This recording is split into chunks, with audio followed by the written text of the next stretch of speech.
Sugar patients chapati రోటీ కాకుండా సంతృప్తిగా rice కూడా తినవచ్చు. Doctor rice, sugar free rice, doctor rice, diabetic rice, sugar పెన్సని బియ్యం, డాక్టర్ రైస్. విజయనగరం జిల్లా కొత్తవలస మండలం తుముకపల్లి పంచాయతీ పరిధిలో ఉన్నటువంటి కస్తూర్బాయ్ గాంధీ విద్యాలయంలో గడిచిన 15 రోజుల వ్యవధిలోనే 2 అగ్ని ప్రమాదాలు జరిగాయి. అసలు ఈ అగ్ని ప్రమాదాలు జరగడానికి కారణాలు ఏమిటి, అసలు ఏం జరుగుతుంది అక్కడ? ఈ 15 రోజుల వ్యవధిలోనే 2 అగ్ని ప్రమాదాలు జరిగాయి. అక్కడ పిల్లలు, ఆ పిల్లల యొక్క తల్లిదండ్రులు కూడా తీవ్ర భయాందోళనకు గురవుతున్న పరిస్థితులు కనిపిస్తున్నాయి. అసలు అక్కడ ఏం జరుగుతుంది? కస్తూర్బాయ్ స్కూల్ ఏదైతే ఉంది, స్కూల్లో ప్రస్తుతం ఈ స్కూల్లో సుమారుగా 270 మంది వరకు కూడా విద్యార్థులు అయితే ఉన్నారు. ఈ విద్యార్థులకి ఈరోజు పెను ప్రమాదమే తప్పిందని చెప్పొచ్చు. ఖచ్చితంగా 15 రోజుల వ్యవధిలోనే 2 సార్లు షార్ట్ సర్క్యూట్తో అగ్ని ప్రమాదం అయితే చోటు చేసుకుంది. ప్రస్తుతం చూసుకుంటే నిన్న అర్ధరాత్రి వేళలో షార్ట్ సర్క్యూట్ కారణంగా పూర్తిగా ఖాళీ బూడిదైపోయినటువంటి పరిస్థితి కూడా కనిపిస్తుంది. ఏదైతే మనం ప్రస్తుతం చూస్తున్నటువంటి ఈ రూమ్ క్లాస్ రూము, ప్రజెంట్ ఈ క్లాస్ రూమ్లో పూర్తిగా ఇక్కడ ఉన్నటువంటి ఫర్నిచర్ కావచ్చు, పిల్లలకు సంబంధించిన సామాగ్రి కావచ్చు, అలాగే టేబుల్స్ కావచ్చు, అలాగే బోర్డుతో సైతం, అలాగే దాంతో పాటు అక్కడ స్క్రీన్కి సంబంధించినటువంటి స్క్రీన్ పైన పాఠాలు చెప్పడానికి ఏర్పాటు చేసినటువంటి ఎల్ఈడి స్క్రీన్ కూడా పూర్తిగా కాలి బూడిదైపోయినటువంటి పరిస్థితి కనిపిస్తుంది. ముఖ్యంగా మనం చూసుకుంటే ఈ షార్ట్ సర్క్యూట్ ఎక్కడ జరిగింది అని మనం కనుక దీన్ని మనం చూసినట్లయితే మాత్రం చూసుకుంటే ఇదంతా కూడా ఇటువైపు మాత్రం చూడొచ్చు. ఇదంతా కూడా ఒక ఎలక్ట్రికల్ వైర్లు అయితే మాత్రం ఎక్కడవక్కడే పడి ఉన్నటువంటి పరిస్థితి కనిపిస్తుంది. ముఖ్యంగా చూసుకుంటే ఏదైతే ప్రస్తుతం ఉన్నటువంటి ఈ రూమ్ పైనే గతంలో కూడా మొదటిసారిగా అయితే గతంలో కూడా వచ్చినటువంటి పరిస్థితి కనిపించింది. మళ్ళీ ఇప్పుడు కూడా సేమ్ దాని కింద ఉన్నటువంటి రూమ్లోనే ఈరోజు షార్ట్ సర్క్యూట్ కూడా జరిగినటువంటి పరిస్థితి కనిపించింది. అది షార్ట్ సర్క్యూట్ కారణంగా ఎంత పెద్ద ప్రమాదం జరిగిందో మనం చెప్పొచ్చు. ఇక్కడ ఉన్నటువంటి ద్వారబంధాలు కావచ్చు, అలాగే చుట్టుపక్కల ఉన్నటువంటి ప్రతి ఒక్క పరిసర ప్రాంతాలు కూడా పూర్తిగా ఖాళీ బూడిదైనటువంటి పరిస్థితి మనకు కనిపిస్తుంది. మనకు భిన్నంగా చూసుకుంటే ఏవైతే సంబంధించినటువంటి రాడ్లు కానీ, అలాగే ఇక్కడ ఉన్నటువంటి పైపులు కానీ, అలాగే ఈ తలుపు చెక్కలు కానీ పూర్తిగా ఖాళీ బూడిదైనటువంటి పరిస్థితి కనిపిస్తుంది. అంటే ఇంత పెను ప్రమాదమే మనం అయితే తప్పిందని చెప్పవచ్చు. ఎందుకంటే పిల్లలంతా భోజనాలు చేసి అక్కడ హాస్టల్ లోపల ఉన్నటువంటి పరిస్థితి కనిపించింది. క్లాస్ రూమ్లో ఆ టైంలో ఎవరూ లేకపోవడంతో పెను ప్రమాదమే తప్పిందని అయితే మాత్రం చెప్పొచ్చు. ఎందుకంటే ముఖ్యంగా చూసుకుంటే ఇదంతా కూడా క్లాస్ రూమ్. ఈ క్లాస్ రూమ్లో సుమారుగా 30 మంది వరకు కూడా ఒక క్లాస్ రూమ్లో అయితే పిల్లలు అయితే ఉంటారు. ఈ పిల్లలు ఎవరూ లేకపోవడంతో ఈ ప్రమాదం అయితే తప్పిందని చెప్పొచ్చు. ముఖ్యంగా చూసుకుంటే ఏదైతే ఈ యొక్క హాస్టల్కి సంబంధించినటువంటి అధికారులు కావచ్చు, అలాగే దీనికి ప్రత్యేకంగా సంబంధించిన ఎలక్ట్రికల్ సిబ్బంది కావచ్చు, ఎందుకు ఇంత నిర్లక్ష్యంగా వ్యవహరిస్తున్నారంటూ కూడా పలువురు ప్రశ్నిస్తున్న పరిస్థితి కనిపిస్తుంది. ముఖ్యంగా చూసుకుంటే దీనికి సంబంధించిన ఎలక్ట్రికల్ వ్యవస్థ ఏ విధంగా ఉంది, ఎలక్ట్రికల్ వ్యవస్థలో ఎక్కడ లోపాలు జరుగుతున్నాయి, దీనిపైన కూడా క్షుణ్ణంగా పరిశీలించే ప్రయత్నం చేద్దాం. దీనికి చూసుకుంటే ఇక్కడ నుంచి అయితే మాత్రం పైనుంచి ఇక్కడ ఎలక్ట్రికల్ పవర్ అయితే మాత్రం వచ్చినటువంటి పరిస్థితి కనిపిస్తుంది. ఏదైతే దీనికి సంబంధించినటువంటి గోడలు ఉన్నాయో ఆ గోడల పైనుంచి అయితే మాత్రం డైరెక్ట్గా లోపల నుంచి అయితే వచ్చాయి. దీన్ని యాక్చువల్గా ఏంటంటే ఇటువంటివి లోపలే దీనికంతా కూడా వైరింగ్ అంతా లోపల చేయవలసినటువంటి పరిస్థితి మాత్రం ఉంటుంది. కానీ అలాంటిది లోపల వైరింగ్ చేయకుండా అవుట్ సైడ్ వైరింగ్ చేయడంతో ఇటువంటి పరిస్థితులు కూడా నెలకొన్నాయని చెప్పొచ్చు. ముఖ్యంగా చూసుకుంటే ఫేస్ న్యూట్రల్ కలిసి ఎర్త్ అయిందా, లేదంటే వేరేదా, ఇక్కడ ఉన్నటువంటి ఏదైనా పరికరాలు ఏమైనా అక్కడ పడి ఎర్త్ అయిందా, అయితే ఎర్త్ అయితే ఎందుకు ఇంత మంటలు చెలరేగుతున్నాయి, దీనిపైన కూడా క్షుణ్ణంగా పరిశీలించే ప్రయత్నం చేద్దాం.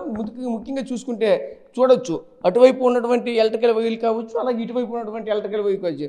కానీ అక్కడ షార్ట్ సర్క్యూట్ ప్రారంభమైంది అయితే మాత్రం అది ఆ ప్లేస్లో ఆ మూలన అయితే అక్కడ ఉన్నటువంటి బోర్డు ఏదైతే ఉందో ఆ బోర్డు దగ్గర అయితే ఫస్ట్ ఆఫ్ ఆల్ ఇక్కడైతే ముందుగా ఇక్కడైతే షార్ట్ సర్క్యూట్ జరగడం ప్రధాన కారణంగా చెప్పొచ్చు. ఆ ప్రాంతం నుంచి ఒకసారిగా మంటలైతే కమ్ముకోవడంతో ఈ చివరి ప్రాంతంలో ఉన్నటువంటి బోర్డు, అలాగే ఇక్కడ ఉన్నటువంటి పైపులు మొత్తం కూడా కాలి బూడిదైన పరిస్థితి కనిపిస్తుంది. ఇదే క్రమంలోనే పిల్లలకు సంబంధించిన బుక్స్తో పాటు వాళ్ళకి సంబంధించిన స్టేషనరీ, అలాగే అక్కడ బెంచీలు, అలాగే దానికి సంబంధించినటువంటి ఏవైతే ఉన్నాయో పిల్లలకు సంబంధించిన కొన్ని ఇక్కడ వాళ్ళకి సంబంధించిన రగ్గులు, దుప్పట్లు కూడా కొన్ని ఇక్కడే చదువుకొని ఇక్కడే పడుకుంటారని కూడా చెప్తున్నారు. ఇదే క్రమంలోనే ఇటువంటి పరిస్థితుల్లోనే ఒకవేళ నైట్ టైం కనుక ఇక్కడే కనుక పిల్లలు పడుకుంటే అంత నిర్మానుష్యంగా ఉన్నటువంటి సమయంలో ఇటువంటి పెను ప్రమాదం కనుక జరుగుంటే ఎంత భీకరమైనటువంటి వాతావరణం అయితే ఉండేదో మరి మనం అందరం కూడా దాన్ని ఆలోచిస్తేనే చాలా భయంకరంగా ఉంటున్న పరిస్థితి కనిపిస్తుంది. అయితే ఈ పిల్లలు ఈరోజు అంతా కూడా ఒకసారిగా భయభ్రాంతులకు గురై అయితే వాళ్ళ తల్లిదండ్రులు వచ్చి పిల్లల్ని ఎక్కడి నుంచి అయితే తీసుకుని వెళ్ళిపోయినటువంటి పరిస్థితులు అయితే మాత్రం ఏర్పడి ప్రస్తుతం చూసుకుంటే ఇక్కడ ఎవరు కూడా పిల్లలు అయితే ఎవరు కూడా లేరు. హాస్టల్లో ఉన్నటువంటి పిల్లలంతా కూడా 270 మంది అయితే మాత్రం టోటల్గా స్ట్రెంత్ అయితే ఉంది. ఇక్కడ ఈ 270 మంది టోటల్ స్ట్రెంత్లో కూడా ఈరోజు ఒక్క పిల్లలు కూడా లేకుండా అందరూ నిన్న రాత్రే వాళ్ళ తల్లిదండ్రులు వచ్చి అయితే పిల్లల్ని అయితే మేము ఇక్కడ ఉంచము, అంతా క్షేమంగా ఉన్న తర్వాత ఇక్కడ ఉన్నటువంటి పరికరాలు దీనికి సంబంధించిన మౌలిక వసతులు అన్నీ సక్రమంగా ఉన్నాయంటేనే మళ్ళీ మేము వస్తాం, కనుక అంతవరకు అయితే మేము రావు అంటూ కరాఖండిగా అయితే తల్లిదండ్రులు చెప్పి ఇక్కడ నుంచి వెళ్ళిపోయినటువంటి పరిస్థితి మనకు కనిపిస్తుంది. ప్రస్తుతం అయితే మనం చూడొచ్చు, ఏదైతే ఆర్టీవీ గ్రౌండ్ రిపోర్ట్లో ఇప్పుడు ఇవన్నీ మనం చూడొచ్చు. ఎందుకంటే ఒకవైపు ఎలక్ట్రికల్, మరోవైపు వాళ్ళ స్టోర్ రూము గతంలో చూసుకుంటే 250 పైన బెడ్స్ అయితే మాత్రం కాలిపోయాయి. సేమ్ ఏదైతే రూమ్ ఉంది, రూమ్ పైన ఉన్నటువంటి రూమ్లో జరిగినటువంటి షాక్ సర్క్యూట్. ఇప్పుడు అక్కడికి కూడా వెళ్ళి పరిశీలించే ప్రయత్నం అయితే చేద్దాం. అలా 24వ తేదీ అర్ధరాత్రి జరిగినటువంటి అగ్ని ప్రమాదంలో పూర్తిగా కాలి బూడిదైపోయినటువంటి ఆ బెడ్స్ రూమ్ ఏదైతే ఉందో ఆ రూమ్ వద్దైతే ప్రస్తుతం అయితే ఉన్నాం. ఇప్పుడు అది నిన్న రాత్రి జరిగినటువంటి ప్రమాదం అయితే ఇదే రూమ్ కిందనైతే జరిగింది. ఈరోజు అదే రూమ్ పైన అయితే మళ్ళీ ఈరోజు కూడా సేమ్ పరిస్థితి మాత్రం కనిపిస్తుంది. ప్రస్తుతం చూసుకుంటే ఇదంతా కూడా చూడొచ్చు, ఎంత దారుణంగా మొత్తం కూడా కాలిపోయినటువంటి పరిస్థితి కనిపిస్తుంది. గతంలో కూడా ఇంత పెద్ద ప్రమాదం జరిగినప్పటికీ కూడా దీనికి సంబంధించినటువంటి అధికారులు ఎందుకు ఇంత నిర్లక్ష్యంగా వ్యవహరిస్తున్నారు అంటూ కూడా ఇక్కడ ఉన్నటువంటి ప్రజాప్రతినిధులు, అలాగే ఇక్కడ ఉన్నటువంటి వామపక్ష నాయకులు కూడా ప్రశ్నిస్తున్న పరిస్థితి కనిపిస్తుంది. ప్రస్తుతం అయితే మాత్రం చూడొచ్చు అటువైపు అంతా కూడా ఎంత దారుణంగా గతంలో అంటే గత నెల 24వ తేదీ అర్ధరాత్రి జరిగినటువంటి అగ్ని ప్రమాదంలో పూర్తిగా అగ్ని ఆహుతైనటువంటి పరిస్థితి కనిపిస్తుంది. ఆ రోజు కూడా ఇక్కడ ఒక సొసైటీకి సంబంధించినటువంటి వాళ్ళు ఇక్కడ తెచ్చి పిల్లలకి ఇద్దామనే ఒక సదుద్దేశంతో 250 బెడ్స్ వరకు కూడా పిల్లలకి ఇద్దామని ఇక్కడ తీసుకొచ్చి ఇక్కడ స్టోర్ రూమ్లో పెట్టినటువంటి పరిస్థితి కనిపించింది.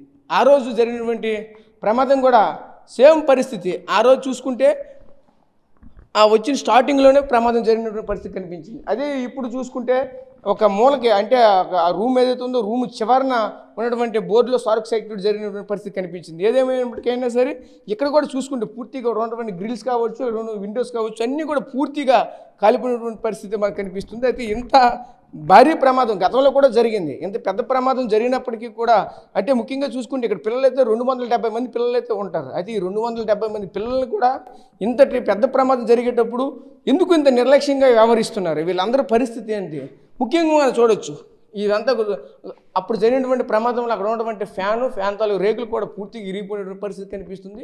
అలాగే పైన ఉన్నటువంటి సీలింగ్ కూడా పూర్తిగా ప్రమాదం తర్వాత పెచ్చులు ఊడిపోయి పడిపోయినటువంటి పరిస్థితి కనిపిస్తుంది. అంటే ఆ వీటికి అక్కడ ఉన్నటువంటి సీలింగ్కి ఆ మధ్య పూర్తిగా మనం చూడొచ్చు. అక్కడ నప్పకైతే మాత్రం అక్కడ నుంచి అయితే కిందకి పడిపోతున్నటువంటి పరిస్థితులు కూడా మనకు కనిపిస్తున్నాయి. ఆ రోజు చూసుకుంటే ఇదే ప్రాంతంలో మనం చూపిస్తున్నాం, ఇదే ప్రాంతంలో మాత్రం ఆ రోజు స్టార్టింగ్ అయితే మంటలు అయితే చెలరైన పరిస్థితి కనిపిస్తుంది. ఇది ఒకటి. అలాగే ఇక్కడ కనిపిస్తున్న బోర్డు ఏదైతే ఉందో ఈ బోర్డులో కూడా ఆ రోజు మంటలు అయితే చెలరైన పరిస్థితి కనిపిస్తుంది. ఈ బోర్డులోనే మంటలు అయితే చెలరేగాయి. ఈ బోర్డు నుంచి మొత్తం రూమ్ మొత్తం కూడా పూర్తిగా వ్యాప్తి చెందినటువంటి పరిస్థితి మొత్తం కనిపించింది ఆనాడు.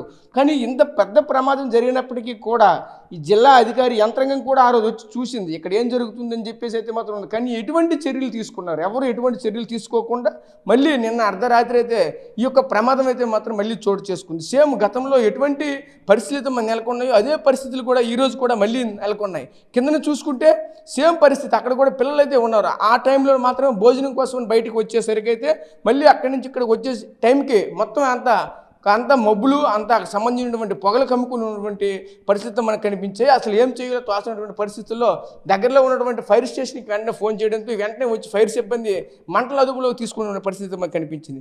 ఇంత భారీ ప్రమాదాలు జరుగుతున్నప్పటికీ కూడా జిల్లాధికారి యంత్రాంగం కానీ దీనికి సంబంధించినటువంటి అధికారులు కానీ అలాగే విద్యా వ్యవస్థలో ఉన్నటువంటి అధికారులు కానీ ముఖ్యంగా చూసుకుంటే దీనికి సంబంధించిన ఎలక్ట్రికల్ సిబ్బంది అసలు ఏం చేస్తున్నారు? అసలు దీనికి సంబంధించినటువంటిది ఎందుకు ఎన్సీబీలు ఎక్కడ కూడా పెట్టట్లేదు? ఇంత పెద్ద వ్యవస్థ అయితే ఇక్కడ ఏర్పాటు చేసుకున్నారు. ఇంత పెద్ద ఇక్కడ హాస్పిటలైజ్ సంబంధించినటువంటి పిల్లలకు సంబంధించినటువంటి ప్రతిదీ కూడా ఇక్కడ ఏర్పాటు చేసినటువంటి పరిస్థితి మాత్రం ఉంది. కానీ ఇన్ని ఉన్నప్పటికీ కూడా ఎలక్ట్రికల్ వ్యవస్థలో ఎందుకు ఇంత నిర్లక్ష్యం వ్యవహరిస్తున్నారు అంటూ పలువురు ప్రశ్నిస్తున్న పరిస్థితి మనకు కనిపిస్తుంది. అయితే మనం బయటకు వచ్చి అయితే చూడొచ్చు, ప్రస్తుతం వీటికి సంబంధించినటువంటిది ఏవైతే ఉన్నాయో ఇవన్నీ కూడా ఏది లేనటువంటి పరిస్థితి కనిపిస్తుంది. ఎటువైపు చూసినా సరే ఎక్కడ కూడా ఏమీ కనిపించట్లేదు. అసలు ఎన్సీబీ అనేది కూడా అవుట్ సైడ్ అయితే మాత్రం ఖచ్చితంగా దీనికి సంబంధించినటువంటి ఒక రూమ్కి సంబంధించినటువంటి కంట్రోల్ సిస్టమ్ అనేది ప్రతి ఒక్కరు కూడా బయట సైడ్ అయితే అవుట్ సైడ్ ఇటువైపు పెట్టుకోవాలి. కానీ ఇటువైపు ఎక్కడ కూడా పెట్టకుండా అయితే చాలా నిర్లక్ష్యంగా వ్యవహరిస్తున్న పరిస్థితి కనిపిస్తుంది. అయితే గతంలో ఇక్కడ జరిగినటువంటి అగ్ని ప్రమాదం తర్వాత మళ్ళీ చూడొచ్చు, మళ్ళీ ఇక్కడ ఎలక్ట్రికల్ అయితే వర్క్ చేసినట్టు పరిస్థితి మళ్ళీ ఎలక్ట్రికల్ వర్క్ చేసినప్పటికీ కూడా అక్కడ మనం చూడొచ్చు మళ్ళీ ఆ పాత వైర్లతోనే ఆ పాత దానికి సంబంధించినటువంటి ఏవైతే ఉన్నాయో దానికి సంబంధించిన వాటినే మళ్ళీ చేసినటువంటి పరిస్థితి కనిపిస్తుంది. ముఖ్యంగా చూసుకుంటే ఆ వైర్లు కానీ మళ్ళీ కొత్త సిస్టమ్ ఎందుకు ఇక్కడ డెవలప్ చేయట్లేదు? అసలు ఏం జరుగుతుంది? మళ్ళీ చూడొచ్చు. ఇక్కడికి వచ్చి చూసుకుంటే పిల్లలకు సంబంధించిన సామాగ్రి అంతా కూడా ఒకే ప్రాంతంలో పెట్టినటువంటి పరిస్థితి కనిపిస్తుంది. మనమైతే ఇక్కడ నుంచి చూడొచ్చు, మొత్తం కూడా అక్కడే ఉన్నాయి. ఇదంతా సామాగ్రి ఉన్నప్పటికీ కూడా అయితే మరొక వైపు ఇక్కడ సంబంధించిన బ్యాటరీలు, ఇక్కడ మరొక వైపు అయితే మాత్రం ఇదే ప్లేస్లో మళ్ళీ బ్యాటరీలు పెట్టారు. ఎలక్ట్రికల్కి సంబంధించినటువంటి బ్యాటరీలు, దానికి సంబంధించినటువంటి సామాగ్రి ఏదైతే దీనికి సంబంధించినటువంటిది అంటే ఇన్వర్టర్ సిస్టమ్ అంతా కూడా ఇక్కడే ఉంది. మరి ఇక్కడ ఒకవేళ మళ్ళీ ప్రమాదం జరిగి ఉంటే ఇక్కడ ఉన్నటువంటి పిల్లల పరిస్థితి ఏంటి? అలాగే ఇక్కడ సంబంధించిన చూడొచ్చు, ఇంతమందికి సంబంధించిన పిల్లలకు 250 మందికి 270 మందికి సంబంధించినటువంటి పరికరాలు, వాళ్ళ యొక్క దుస్తులు, వాళ్ళ యొక్క ట్రంక్ పెట్లు అంటే పిల్లలు తీసుకొని వచ్చినటువంటి సామాన్లు భద్రపరచుకోవడానికి తీసుకొని వచ్చినటువంటి పరికరాలకు సంబంధించినటువంటి వస్తువులన్నీ కూడా ఇక్కడే ఉన్నాయి. అదే మనం చూసుకుంటే ఎందుకు ఇంత నిర్లక్ష్యంగా వ్యవహరిస్తున్నారు? మళ్ళీ మనం ఇక్కడ చూడొచ్చు, ఇదంతా చూసుకుంటే మళ్ళీ ఇక్కడ ఇదంతా ఒక సిస్టమేటిక్గా మళ్ళీ ఇక్కడ పెట్టారు. ఇదంతా మళ్ళీ ఇదే ప్లేస్లో మళ్ళీ పెట్టారు. ఆ పక్కనే జరిగింది ప్రమాదం, మళ్ళీ దానికి ఆనుకొని మళ్ళీ ఇక్కడ పెట్టారు. మళ్ళీ ఇక్కడ మనం చూసుకుంటే ఇదంతా కూడా ఇక్కడే పెట్టి ఉంటారు. అంటే దీనికి ఆనుకొని మళ్ళీ పిల్లలకు సంబంధించినటువంటి సామాగ్రిలు పెట్టారు. పిల్లలు వీటి కోసమైనా వస్తారు. ఆ సందర్భంలో మళ్ళీ ఇటువంటి సందర్భంలో ఇక్కడ ఏమైనా షార్ట్ సర్క్యూట్ అయి ఉంటే మళ్ళీ ఏంటి పరిస్థితి? ఎందుకు ఇంత నిర్లక్ష్యంగా వ్యవహరిస్తున్నాయి? కనీసం ఆ మాత్రం కూడా ఇక్కడ ఏం జరుగుతుందో కూడా తెలుసుకోలేని పరిస్థితుల్లో అయితే మాత్రం ఈ అధికారి యంత్రాంగం అయితే వ్యవహరిస్తున్న పరిస్థితి కనిపిస్తుంది. ఎందుకు ఇంత నిర్లక్ష్యం వ్యవహరిస్తున్నాయి? కేవలంగా ఈరోజు ఇంత పెద్ద ప్రమాదాలు జరగడానికి ప్రధాన కారణం కూడా కేవలంగా ఇక్కడ ఉన్నటువంటి సిబ్బంది నిర్లక్ష్య కారణంగానే జరుగుతున్నాయని మాత్రం ఇవి చూస్తుంటే ఇంత నిర్లక్ష్యం అయితే మాత్రం కనిపిస్తుంది. ఎందుకంటే ఇక్కడ ఒకే ప్రాంతానికి చూడొచ్చు, అంటే ఇక్కడ సుమారుగా చూసుకుంటే రూములు కూడా ఒక 50 రూముల వరకు కూడా టోటల్గా ఉంటాయి, పిల్లల కోసం ఏర్పాటు చేసినటువంటి రూములు. ఇవన్నీ రూములు కాకుండా మళ్ళీ ఇటువైపు చూసుకుంటే ఓన్లీ ఎలక్ట్రికల్ సంబంధించినటువంటి పరికరాలు ఎక్కడైతే ఎక్కువ ఉన్నాయో అదే ప్లేస్లో మళ్ళీ ఇదంతా కూడా ఒకే ప్లేస్లో సెట్ చేసినటువంటి పరిస్థితి కనిపిస్తుంది. ఒకవైపు చూసుకుంటే మొత్తం పిల్లలకు సంబంధించిన 270 మంది పిల్లలకు సంబంధించినటువంటి పరికరాలంతా కూడా ఇది ఒకే ప్లేస్లో పెట్టినటువంటి పరిస్థితి కనిపిస్తుంది. ఇదంతా కూడా ఎందుకు ఇంత నిర్లక్ష్యంగా పరిస్థితి? ఎందుకు ముఖ్యంగా చూసుకుంటే డిఈఓ కూడా ఈరోజు ఉదయం ఈ యొక్క ప్రాంతానికి వచ్చి పరిశీలించిన పరిస్థితి కనిపించింది. ఆయన కూడా కనీసం దీన్ని ప్రశ్నించినటువంటి పరిస్థితి కనిపిస్తుంది.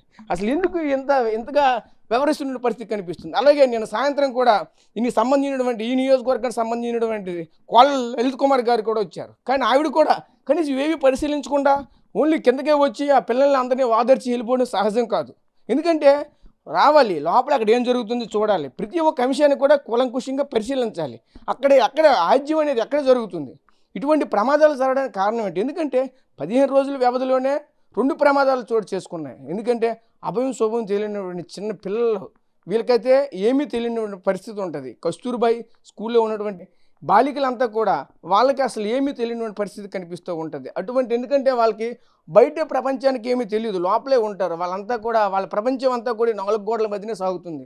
వీళ్ళకి సంబంధించిన ఎటువంటి స్కిల్స్ కూడా వాళ్ళకేం తెలియవు. ఎందుకంటే ఇటువంటి ప్రమాదాలు వచ్చేటప్పుడు ఏ విధంగా తప్పించుకోవాలి, మనం ఎలా సేవ్ అవ్వాలి అని కూడా విషయం తెలియదు. అటువంటి సందర్భంలో ఇక్కడ మనం చూసుకుంటే ఎంత నిర్లక్ష్యంగా ఇవన్నీ చూడొచ్చు. సుమారుగా చూసుకుంటే మళ్ళీ 100 బ్యాగులు, అలాగే 100 ట్రంక్ పెట్లు, ఇవన్నీ కూడా ఒకే రూమ్లో సెట్ చేసి ఒకే దగ్గర ఉంచేసి మళ్ళీ చూసుకుంటే అలాగే దీనిలోని కూడా మరొక వైపు దానికి సంబంధించిన ఎలక్ట్రికల్ సామాగ్రి కూడా మరొక వైపు అయితే పెట్టి దానికి కూడా ఆల్రెడీ ఎలక్ట్రికల్ కూడా ఇప్పుడు కూడా పాస్ అవుతున్న పరిస్థితి కనిపిస్తుంది. ఇన్వర్టర్ సిస్టమ్ అంతా కూడా ఇక్కడే ఉంది. ఒకవేళ ఇన్వర్టర్ సిస్టంలో ఆ బ్యాటరీలు కనుక ఏదైనా సరే బర్స్ట్ అయ్యి మళ్ళీ అక్కడే ఫైర్ అయ్యింది కనుక మళ్ళీ ఏమైనా మళ్ళీ అక్కడ ఫైర్ అయ్యి బర్స్ట్ అయ్యి ఉంటే మళ్ళీ అక్కడ పరిస్థితి ఏంటి అని ఎవరు కూడా ఒక ప్రశ్నార్థకంగా మారిపోతున్న పరిస్థితి. ఎందుకు ఇంత నిర్లక్ష్యంగా వ్యవహరిస్తున్నారు? ఈ వ్యవస్థ ఎందుకు ఇంత నిర్లక్ష్యంగా ఉంటుంది? ఈ హాస్టల్ నిర్వాహకులు ఏం చేస్తున్నారు? ప్రతి ఒక్కరు కూడా దీనికి సంబంధించినటువంటి పలు ప్రశ్నలు గుప్పిస్తున్న పరిస్థితి కనిపిస్తుంది. ఇంతమంది అధికారులు వచ్చారు కానీ ఈ రూమ్కి ఎవరు రాలేనటువంటి పరిస్థితి కనిపిస్తుంది. ఎందుకు ఈ రూమ్కి ఎవరు రాలేదు? ఒకే రూమ్లో ఒకే దగ్గర ఇంతమంది పిల్లలకు సంబంధించిన సామాగ్రి ఎందుకు పెట్టించారు? వాళ్ళ రూములు లేవా? వాళ్ళకి పెట్టుకోవడానికి ఏం లేవా? వాళ్ళకంటూ అసలు ఇక్కడ రూములే లేవా? వాళ్ళకంటూ రూములు లేకపోతే ఇంత దౌర్భాగ్య పరిస్థితి ఎందుకు ఏర్పడుతుంది? ఇక్కడ మనం చూడవచ్చు ఎన్ని బ్యాగులు పిల్లలకు సంబంధించినటువంటివి, పిల్లలకు సంబంధించిన ఒక బాలికకి సంబంధించిన 2 బ్యాగులు, ఒక ట్రంక్ పెట్టి ఖచ్చితంగా ఉంటాయి. వాళ్ళ సామాగ్రి అంతా ఇక్కడే ఉంది. ఇక్కడ ఏదైనా షార్ట్ సర్క్యూట్ జరుగుంటే మళ్ళీ వాళ్ళ పరిస్థితి ఏంటి? ఇంత నిర్లక్ష్యం అనేది తగదు అని చెప్పేసి అయితే మరొక వైపు అయితే పలువురు చెప్పుకుంటున్న పరిస్థితులు అయితే మనకు కనిపిస్తున్నాయి. అయితే అధికారులు ఎవరు వచ్చినా ఇటువంటివన్నీ కూడా అసలు ఆజ్యం అనేది ఎక్కడ ఉన్నది? అసలు ఈ నిర్లక్ష్యానికి కారణం ఎక్కడ? అసలు ఏం జరుగుతుందని ప్రతి ఒక్కటి కూడా పరిశీలించినట్లయితే మాత్రం ఇటువంటి తప్పులు జరగకుండా ఉంటాయి. 2 ప్రమాదాలు జరిగినప్పటికీ కూడా ఇంత నిర్లక్ష్యంగా వ్యవహరిస్తున్న పరిస్థితి కనిపిస్తుంది. ఈ నిర్లక్ష్యానికి కారణం ఎవరు? ఇక్కడ వచ్చారు జిల్లా అధికారులు అంతా వచ్చారు, చూశారు, కానీ ఈ రూమ్ ఎవరు చూడలేదా? ఇక్కడ ఏం జరుగుతుందో చూడలేదా? వాళ్ళకి సంబంధించిన రూములు లేవా? ఇక్కడ కనీసం ఏ ఒక్కరు కూడా ప్రశ్నించిన పరిస్థితి కనిపిస్తుంది. స్థానిక ఎమ్మెల్యే వచ్చారు, డిఈఓ గారు వచ్చారు, అలాగే దీనికి సంబంధించినటువంటిది పలువురు అధికారులు వచ్చారు. ఇంతమంది వచ్చినప్పటికీ కూడా ఎవరూ పరిశీలించిన పరిస్థితి కనిపిస్తుంది. అదేవిధంగా ఎలక్ట్రికల్ సిబ్బంది అసలు ఏం చేస్తున్నారు? ఎలక్ట్రికల్ సిబ్బంది వచ్చేటప్పుడు ఏదైనా సరే ఒక కనీసం వాళ్ళకి సంబంధించిన 2 ఫీజులు ఉంటేనే ఆ ఫీజుల వైపు వెళ్ళకుండా డేంజర్ బోర్డు అని పెడతారు. కానీ ఇక్కడ ఇంత పెద్ద వ్యవస్థ పెట్టుకున్నప్పటికీ కూడా అసలు ఎక్కడ కూడా డేంజర్ బోర్డు అని బోర్డు కూడా పెట్టినటువంటి పరిస్థితి. అసలు ఎలక్ట్రికల్గా ఇంత సిస్టమేటిక్గా ఉండేటప్పుడు ఈ రూమ్కి కూడా ఎవరిని అలౌ చేయకూడదు. అలాంటిది ఈ రూమ్లోనే మొత్తం అన్నీ పెట్టినటువంటి పరిస్థితి కనిపిస్తుంది. ఇంత నిర్లక్ష్యంగా వ్యవహరిస్తున్నప్పుడు ఏమనాలి? ఈ వ్యవస్థకి ఏమనాలి? ఈ నాయకులు, ఇక్కడ ఉన్నటువంటి అధికారులు అసలు ఏం చేస్తున్నారు? అసలు ఇక్కడికి వచ్చినటువంటి ప్రజాప్రతినిధులు, ఇక్కడికి వచ్చినటువంటి జిల్లా అధికారులు ఏం చేస్తున్నారు? అసలు ఏం పరిశీలించారు? నిన్న రాత్రి జరిగినటువంటి ప్రమాదం, ఆ ప్రమాదం తర్వాత పలువురు నాయకులు, పలువురు దీనికి సంబంధించిన అధికారులు వచ్చారు. ఈ అధికారులు అంతా కూడా అసలు ఏం చేశారు? అసలు అక్కడ ఏం జరుగుతుందని ఎవరు అబ్జర్వ్ చేస్తారు? అబ్జర్వ్ చేస్తుంటే మళ్ళీ ఇక్కడ ఇటువంటి తప్పు చేయరు. మళ్ళీ ఇక్కడ చూసుకుంటే సేమ్ ఏదైతే ఆ 2 రూముల్లో జరిగినటువంటి ఏదైతే తప్పిది ఉందో అదే తప్పిది మళ్ళీ ఇక్కడ జరిగినటువంటి పరిస్థితి కనిపిస్తుంది. ఇక్కడ కూడా అదే సందర్భంలో ఏదైనా మళ్ళీ ప్రమాదం జరుగుంటే మళ్ళీ దీనికి ఎవరు సమాధానం? దీనికి ఎవరు బాధ్యులు అవుతారు? ఇలాంటి నిర్లక్ష్యపు ధోరణి అయితే తగదంటూ ఇక్కడ ఉన్నటువంటి కొంతమంది కూడా చెప్పుకొస్తున్న పరిస్థితి కనిపిస్తుంది. ముఖ్యంగా చూసుకుంటే దీనిపైన వామపక్షాలు అయితే మండిపడుతున్న పరిస్థితి కనిపిస్తున్నాయి. వీళ్ళ యొక్క తీరునైతే మాత్రం మండిపడుతున్న పరిస్థితి కనిపిస్తున్నాయి. వచ్చినటువంటి అధికారులు కానీ, వచ్చినటువంటి నాయకులు కానీ ఎవరు కూడా ఈ రూమ్ను పరిశీలించలేనటువంటి దౌర్భాగ్య పరిస్థితి ఉందా అంటూ కూడా మరొకరు అడుగుతున్న పరిస్థితి కనిపిస్తుంది. ప్రస్తుతం ఇది RTV గ్రౌండ్ రిపోర్ట్లో వచ్చినటువంటి నివ్వెరపోయే నిజాలు. కెమెరా పర్సన్ నాయుడుతో రాజేష్, RTV విజయనగరం నుంచి. తెలుగులో న్యూస్ కి ఫాస్టెస్ట్ యాప్ ఇప్పుడు టోటలీ న్యూ అవతార్లో జస్ట్ 5 సెకండ్స్ లో కంప్లీట్ న్యూస్. సోషల్ మీడియాలో ట్రెండ్స్ కి one stop solution. Live TV app voice search option తో ఇప్పుడే డౌన్లోడ్ చేయండి లేదా అప్డేట్ అయిపోండి. యాప్ లింక్ డిస్క్రిప్షన్ లో ఉంది.